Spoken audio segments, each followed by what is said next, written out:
17. Because of them racing for that regular season championship, he knows he's behind with Connor Zilic at a road course. But at the end of the day, it's just all about how many points can you gather throughout the day. He's going to be 10 up right now. And then you look behind him, Taylor Gray's really helped himself in recent weeks, getting a lot of points and padding his advantage over the cut line. He stays out. Sheldon Creed, another driver in that category. And then you go back to 6th. Harrison Burton in line to get 5 stage points. Came in 17 above the cut line. Ryan Sieg doing the same thing. You know, he has the early spin. They stay out here. He's in line to get a couple of stage points. And then Adam, the one that needs the stage points as well is Jeff Burton, but he's back in 12th right now. It does not look like he's going to be able to get any stage points. So he sees his cousin Harrison and Ryan getting farther and farther away as we got a great battle. Taylor Gray is all over the back of Justin Allgaier right here. We'll see how aggressive they get coming back for the checkers right here at this first stage. Oh, Allgaier is still sideways over there. Zilic, meanwhile, is 15th after the cycle of pit stops. Here we are to turn 6. Sometimes when you run it long, you cruise to the green and white checker flag. Not today. Not the case for Justin Allgaier. Trying to hold off Taylor Gray here to end stage 1 at Watkins Glen.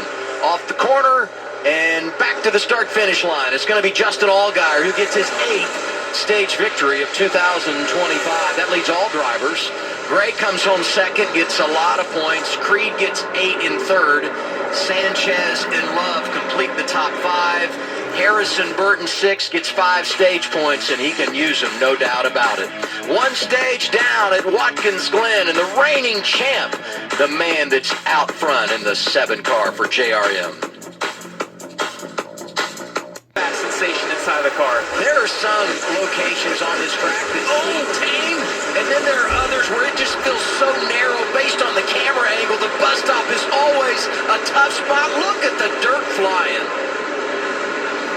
And you do not want to be on the outside right here of this carousel. The preferred groove is to be on the inside. That's where the most grip is.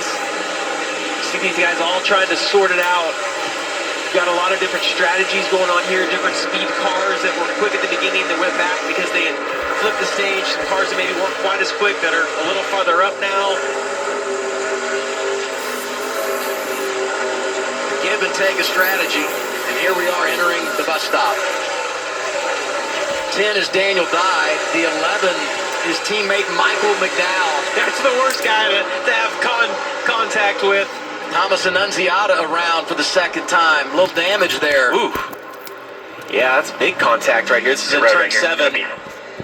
No caution. He's able to drive away, get right to pit road. Yep. Just behind this group, 16 outside the top 15 there, and 17 is Christian Eckes. One of those drivers that flipped the stage and has gained some track position early. Pop back inside the top 10, top 5. Sammy Smith 4th, Van Gisbergen 5th. Brandon Jones having a good start to this day. The Joe Gibbs Racing driver is 7th. That fluorescent number 20. Adam, you got to wonder if there wasn't some damage to the 9 car and the issue he had right at the end of practice. I know he was still able to qualify well. Oh, look at Allgaier going really high, really wide there in turn 1. Probably got in there and wheel hopped a little bit, trying to make up that ground from staying out of the stage and losing his track position. You talk about the disadvantage of going back in the traffic after running it long and taking the points. He pays his debt, and now, as you said, has lost some track position. It all nets out about where he was after the cycle was completed here as a driver. I mean, a lot's happened in the last 10 laps. And Allgaier, comes out pretty good when you consider how bad that could have been. He's 13th. Zilic leads Sawalich, Mayer, Van Gisbergen, Austin Hill, the top 5. He said because of that, it's likely a bad tire, maybe heat-related. Something to keep in mind, though, with the number of right-hand turns, they're leaning on the left side tires a lot more. But he wasn't the only one with a tire issue. His teammate, Sheldon Creed, also with an issue, Dylan. That's right. It was also on the left front. Interesting, just talking with their team.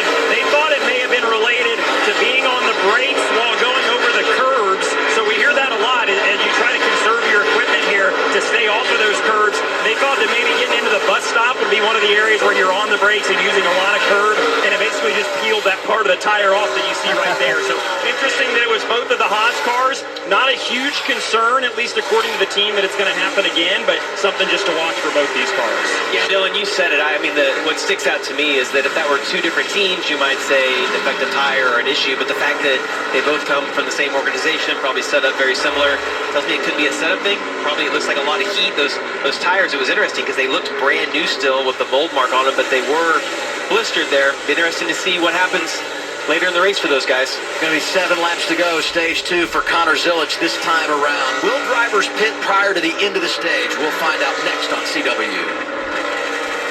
Closed captioning for